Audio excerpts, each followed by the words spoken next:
দেখো বন্ধুরা, ভিডিওটা আমার বৃষ্টি থেকে শুরু করলাম।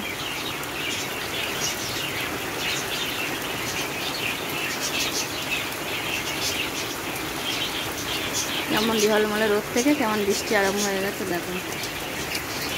হ্যালো বন্ধুরা, সবাই কেমন আছো? আশা করছি ভালো আছো, আমিও খুব ভালো আছি। তো এই দেখো বৃষ্টি শুরু হয়ে গেছে। বলো, কে পুজোয় কেনাকাটি করতে যাবে? অবশ্য সকালবেলা বৃষ্টিটা হয়ে যাচ্ছে, বিকালে আবার রোদ্দুরটাও হয়ে যাবে, বৃষ্টির পর রোদ্দুরটা হয়ে যাবে। চলো, তো নিয়ে চলে আসলাম এই যে রান্না।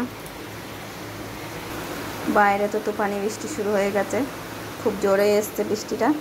আর এদিকে কড়াই বসিয়ে দিয়েছি রান্না করার জন্য। তেল তো গরম হয়ে গেছে, এবারে মাছ কটা ভেজে নেব। তো এই যে মাছ ভেজে নেব, ধুয়ে কেটে বেছে নুন হলুদ মাখিয়ে রেখে দিয়েছি। কড়াই গরম হয়ে গেছে, মাছ কটা ভাজা বসিয়ে দেব। মাছগুলো ভাবছে যে কোনো সবজি দেবো না, শুধু ঝাল করবো সর্ষে পোস্ত কাঁচা লঙ্কা দিয়ে। তো দেখো কেমন করে ঝালটা করি। দেখো মশলা সর্ষে পোস্ত, সর্ষেটা তলা আছে, পোস্ত কাঁচা লঙ্কা, এটা মিক্সিতে একটু বেটে নেব। তো দেখো মাছগুলো আমি সব ভেজে তুলে নিয়েছি।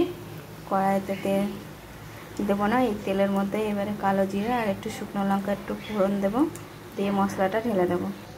তো দেখো এটা আমি ঝাল করে বলেছি, ঝালের জন্য আমি তো সর্ষে পোস্ত কিন্তু ভেজে নিয়ে নিই, এমনি জলের সাথে মিশিয়ে তেলে ঢেলে দিয়েছি ফোড়নের মধ্যে। এটা ফুটে উঠলে এবার মাছ দেবো, আর নামানোর আগে উপর থেকে একটু কাঁচা সর্ষের তেল দেবো। দেখবে এভাবে রান্না করে খেতে কি দারুণ লাগে বন্ধুরা। অল্প একটু স্বাদ মতন চিনি দিলে দেবে। আমার ঝোলটা ভালো করে টকবক করে ফুটে উঠলে তখন আমি মাছ কটা ছেড়ে দেবো। তো দেখো আমার ঝোলটা ফুটে গেছে, এবার আমি এর মধ্যে মাছ কটা দিয়ে দেবো।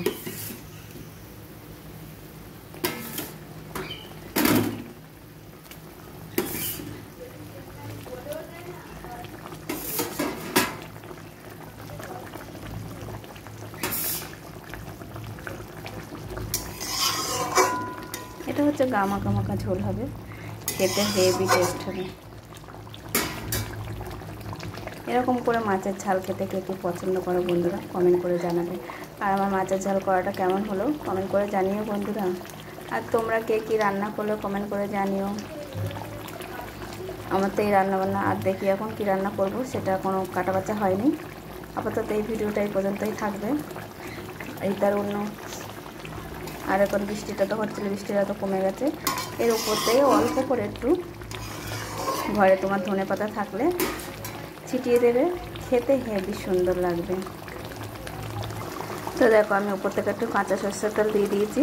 তো আমার তরকারিটা কমপ্লিট হয়ে গেছে, দেখে তো খুব সুন্দর লাগছে, জানি না খেতে কেমন লাগবে।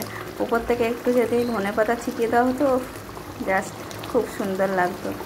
তো বন্ধুরা আমার রান্নাটা এই পর্যন্ত ছিল, কেমন লাগলো কমেন্ট করে জানিও। সবাই ভালো থেকো, সাবধানে থেকো।